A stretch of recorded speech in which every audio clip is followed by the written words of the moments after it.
بسم اللہ الرحمن الرحیم۔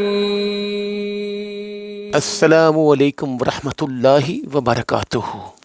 معزز ناظرین اکرام، ایک اور حدیث شریف کی ویڈیو لے کر آپ کی خدمت میں حاضر ہوں، ملاحظہ فرمائیے گا۔ روایت ہے حضرت انس سے، فرماتے ہیں فرمایا نبی اکرم صلی اللہ علیہ وآلہ وسلم نے کہ جب بندے کو قبر میں رکھا جاتا ہے اور اس کے ساتھی لوٹتے ہیں تو وہ ان کے جوتوں کی آہٹ سنتا ہے۔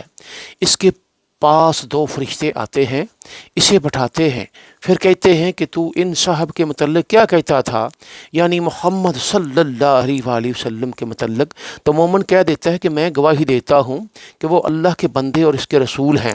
تب اس سے کہا جاتا ہے کہ اپنا دوزخ کا ٹھکانہ دیکھ، جسے اللہ نے جنت کے ٹھکانے سے بدل دیا۔ تو وہ ان دونوں کو دیکھتا ہے، لیکن منافق اور کافر اس سے کہا جاتا ہے ان صاحب کے بارے میں کیا کہتا تھا؟ وہ کہتا ہے میں نہیں جانتا، جو لوگ کہتے تھے وہی میں کہتا تھا۔ تو اس سے کہا جاتا ہے کہ تو نے نہ پہچانا، قرآن نہ پڑھا، اور لوہے کے ہتھوڑوں سے ماری جاتی ہے جس سے وہ ایسی چیخیں مارتا ہے کہ سوائے جن و انس تمام قریبی چیزیں سنتی ہیں۔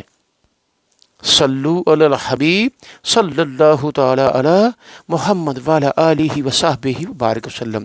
حضرات محترم، آپ نے آج کی حدیث شریف کی ویڈیو ملاحظہ فرمائی، اپنے خیالات کا اظہار ضرور کیجیے گا، اور ہمارے چینل کو سبسکرائب، شیئر اور لائک ضرور کیجیے گا تاکہ نیکی کو پھیلائیں۔